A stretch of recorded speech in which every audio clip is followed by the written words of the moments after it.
자, 지금 보시면 배가 한 대도 없죠? 1번 추가해라. 몇 개? 200개. 오케이. 보시면 여기 200개가 추가가 됐어요. 이 배들을 이 지도상에 나와서 막 움직이게 만들어 보겠습니다. 짠. 짜자잔! 돌아다니고 있습니다.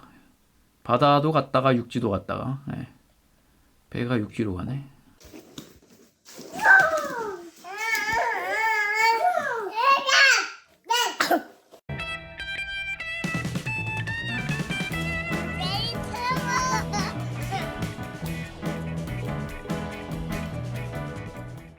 예, 안녕하세요. OJ튜브의 오재환입니다. 또 금방 돌아왔죠. 예, 이번에는 제가 그동안 한 달 반 정도 작업했던 거에 대해서 여러분들에게 보여드리려고 그래요. 재밌게 봐주세요. 자, 이게 뭐냐 라고 봤을 때 제가 좀 설명을 드리면, 여기 실제 배가 있으면 여기 이 배 안에 여러 가지 센서들을 싣고 있어요. 화재 센서, 기울기 센서, 그리고 뭐 연기 센서, 이런 여러 가지 센서들이 이 배 안에 있습니다. 그러면 이 센서들이 어떤 요만한 보드에 이 정보들을 이렇게 올려줘요. 이 보드는 인터넷이 가능해요. 이 센서들의 정보를 어디로 전달하느냐, 제가 만든 서버에 전달을 해줘요. 정보를. 그러면 이 서버에서 그 정보를 가지고 여기 보시는 이 지도에 어디에 배가 있다 라는 정보와 불이 났다, 그러면 이 배는 불이 났다 라는 정보를 이제 표시하게 됩니다. 근데 이제 한 대만 있는 게 아니고 수십 대, 뭐 수백 대의 배가 있잖아요. 그런 배들이 다 여기 지도상에 표시가 되고 왔다 갔다 하는 거를 웹페이지를 통해서 관찰하고 조치해주고, 그런 시스템을 구축한 거고요.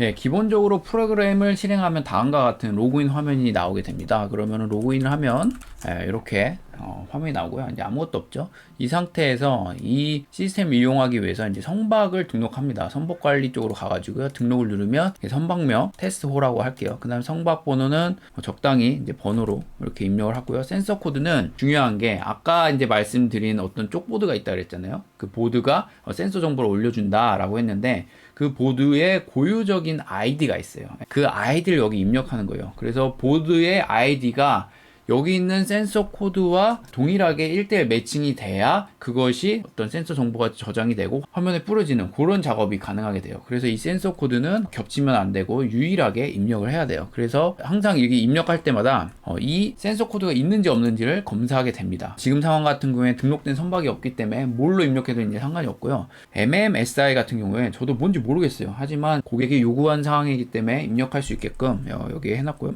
선장명은 그냥 제 이름을 넣겠습니다.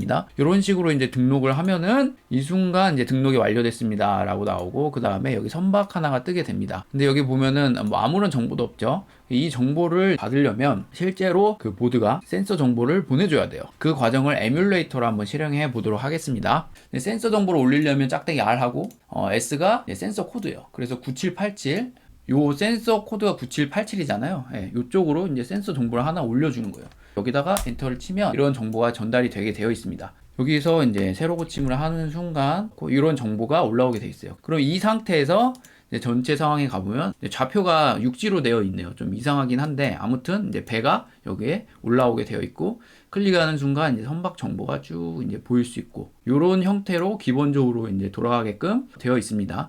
요 상태에서 이제 만약에 선박에 무슨 문제가 있다라고 하면은 그 보드가 이제 선박 오류에 관련된 정보를 보내주게 됐어요. 그래서 지금 테스트 해보면 이런 식으로 정보를 보내는 순간 어떻게 되냐면, 선박 경보, 몇 시에 어떤 문제가 일어났다. 그래서 확인 누르면 선박 사고가 이제 언제 발생했다라는 이 박스가 이제 생겨나게 되고요. 상세 정보를 누르면 어선명이 뭐고 선장이 어떻게 되고 전화번호가 뭐고 라는 것들이 뜨게 돼요. 그러면은 이거를 관찰하는 사람이 사고가 났네, 그러면 사고 확인을 눌러요. 그러면은 이 색깔이 이렇게 초록 색깔로 변하고, 상세 정보를 보면은 사고가 접수되었구나 라고 표시가 되고 언제 접수했는지가 나오게 됩니다. 그 다음에 여기 뭐 지금 구조대 출동했음 뭐 이런 식으로 쓰고, 사고 처리 중이니까 사고 처리 중이라고 하고 저장을 하는 거예요. 그러면 여기에 박스 색깔이 변하고 상세 정보를 누르면 출동을 했구나, 처리 시작을 언제 했구나 라는 것들을 이제 기록하게끔 되어 있어요. 그 다음에 이제 사고 종료가 다 완료되면 사고 종료 누르고, 여기 이제 추가로 모든 선언 구출 완료. 이런 식으로 넣고 저장을 누른 거예요. 그러면 여기에 이제 박스가 사라지고요. 이것도 이제 닫으면 이제 더 이상 볼 수 없는 상황이 됩니다. 아까 있었던 사고 정보를 보고 싶으면 조난 내역에 가서 발생 시간별로 정렬을 해보면 지금 보시면 2022년도 있는데 이건 제가 테스트 해보려고 넣어놓은 거고 2021년 7월 오늘 날짜로 3월 18일 여기에 보면은 이런 식으로 이런 정보들이 여기서 볼 수 있게끔 되어 있어요. 이렇게 표현된 정보를 나는 엑셀로 저장해서 보고 싶다. 여기 엑셀 저장을 누르면 여기 엑셀 파일로 보시는 것처럼 여기 보면은 확인을 할 수 있습니다. 이제 프린트 출력을 누르면 요런 화면을 내가 이제 출력을 하겠다. 프린트 선택을 해서 인쇄하면은 인쇄가 되고요. 몇 가지를 빼가지고 이렇게 볼 수 있게끔 이렇게 구성을 해놨습니다. 혹시나 여기 있는 데이터를 엑셀이 아니라 클립보드에 복사하고 싶다 하면 복사를 누르면 이 정보를 메모장을 틀어가지고 여기다 복사해서 넣어놓으면 이런 식으로 볼 수가 있어요. 근데 지금 너무 글씨가 크니까 좀 줄여서 보면 지금 요것처럼 쭉 정렬을 해서 볼 수 있는 이런 기능이 구현이 되어 있습니다. 아까처럼 이제 일어난 사고들을 이제 연 단위로 볼 수 있는 그런 곳이에요. 막대 그래프로도 이제 볼 수 있고, 이제 여기 있는 내용을 엑셀로 저장하고 프린트할 수 있고. 이걸 요청하신 이제 의뢰인이 이 시스템이 배가 몇만 개가 화면에 표시될 수 있게끔 해야 된다라고 얘기를 하더라고요. 리플렛이라는 API를 합해서 썼는데 API 자체가 갖고 있는 한계도 있기 때문에 몇만 개를 여기다 표시하는 거는 별도의 일이다 라고 이제 말씀을 드렸더니 그분이 그러면은 지금은 테스트 단계니까 최소한 200개 정도는 될 수 있게끔 만들어 달라 라고 요청을 하더라고요. 그러면 이제 200개를 여기 배에 넣어놓고 실제로 좌표들을 막 움직이면서 테스트를 해봐야 되는 거예요. 그런데 이거를 사람이 수동을 하면 여기서 좌표를 매번 바꾸는 게 너무 어렵잖아요. 그래서 제가 에뮬레이터를 하나 이제 만들었습니다. 그래서 에뮬레이터를 통해서 한번 200개를 등록하고 막 움직여 볼게요. Node.js 기반으로 그냥 만들었어요. 간단하게. 그래서 여기서 이제 테스트를 하는데 여기서 이제 1번은 배를 추가하는 거예요. 몇 개를 추가하냐? 우선 삭제하기 위해서 0개를 넣을게요. 이제 여기 다 삭제가 되죠. 1번 등록 200개 라고 하고 200개가 추가가 됐고요. 이 상태에서 이제 선박 관리 쪽에 가보면 테스트 1호부터 쭉쭉쭉 해서 200호까지 추가가 된 거를 이제 확인할 수가 있어요. 이 상태에서 아직 센서 정보가 없는 상태이기 때문에 여기 화면에 표시가 안 되죠. 그렇기 때문에 다시 에뮬레이터를 통해서 센서 정보를 이제 보내주는 거예요.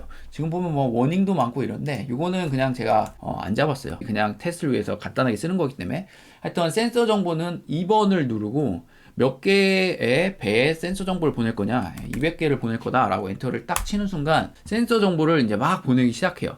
여기에 배가 나오기 시작합니다. 그럼 제가 최대한 얘네들을 좀 퍼져서 표현을 하려고 그리고 5초 단위로 배들의 좌표를 바꾸려고 처음에 막 이쁘게 드론처럼 막 하려고 했는데 시간이 많이 드는 코딩이다 보니까 그냥 적당히 얘네들이 돌아다니는 것만 보이면 되지 않겠나 싶어서 좀 흩어놓은 거예요. 파란색이 됐다가 빨간색이 됐다 그러잖아요. 근데 이게 뭘 의미하냐면 파란색은 이제 정상적일 때, 빨간색은 뭔가 문제가 있을 때예요. 눌러보면은 매번 바뀌어요. 정상됐다가 플러스 됐다가 이런 식으로.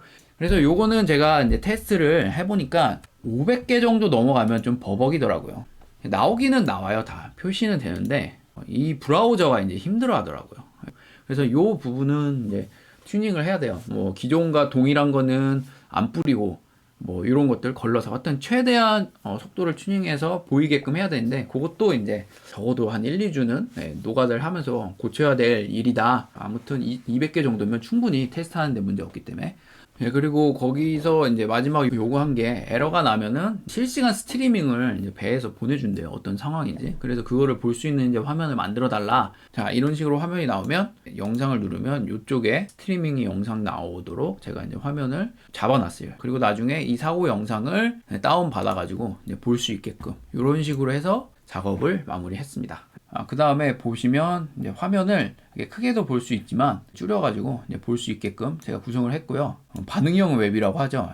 리플릿 자체 기능인데 지도를 확대할 수 있고 최대 줄이면은 여기까지 이제 줄어들게끔. 요 오픈스트립이라는 라이브러리는 여러분들이 잘 아시는 코로나 맵을 만들었던 API예요. Node.js의 익스프레스를 이제 사용했고요. 몽고DB를 사용했고요. 이제 많이 쓰는 게 사실 몽고즈라는 라이브러리를 많이 쓰는데 이번에 그냥 제가 DB에 관련해서 많은 작업을 하는 게 아니기 때문에 그냥 간단하게 그걸 가져다 썼고 지도를 표현하는 거에 대해서는 오픈스트립 맵이라는 걸 사용했고요. 이건 라이센스가 무료이기 때문에 사용했고 다만 사용 조건이 여기 밑에 하단에 오픈스트립 맵이라고 표현을 해야 돼요. 그리고 맵을 표현하는 또 API는 리플릿이라는 요 API를 가져다 썼습니다. 다 무료고요. 대신 조건이 내가 이걸 갖다 썼다라는 표기해야 돼요. 그게 라이센스 조건이어서 제가 이렇게 표시를 했고요. 그 다음에 여기 있는 디자인들 박스라던가 그리고 뭐 셀의 모양 이런 것들은 밑에 보시면 어드민 lt.io라는 어드민 패널 디자인을 제공하는 곳이 있었어요. 그래서 거기를 참고를 해가지고 제가 어떤 조각조각 모아서 이런 화면을 표출을 했습니다. 저 같은 경우에는 디자이너가 아니기 때문에 디자이너 없이 일을 할 때는 이런 식의 디자인 되어 있는 거를 참고를 해서 여기저기 조합을 해서 표현을 하죠. 그래서 고객이 요거는 좀 고쳐달라 라고 하면은 이런 식으로 색상 고치고 이렇게 하는 형태로 만듭니다. 왜냐하면 저는 디자인 감각에 대해서는 디자이너보다 떨어지기 때문에 제 나름대로의 이제 방법을 생각해서 이제 표현한 거죠. 그래서 요거를 가지고 이제 고객에게 보여드렸을 때 만족하셨어요. 기존 거에 비해서 훨씬 더 이제 좋아졌다. 자, 지금까지 이제 한 달 반 동안 제가 열심히 작업한 거에 대해서 여러분들에게 이제 보여드렸고요. 그리고 이제 웹 프로그래머가 꼭 이런 일을 하는 거는 아닌데, 이런 일도 한다라는 거를 개발자 꿈나무 분들에게 좀 알려드리고자 이런 식으로 영상을 찍었습니다. 끝까지 시청해 주셔서 감사하고요. 저는 이만 인사드리고 들어가 보도록 하겠습니다. OJ튜브의 오지환이었습니다. 감사합니다.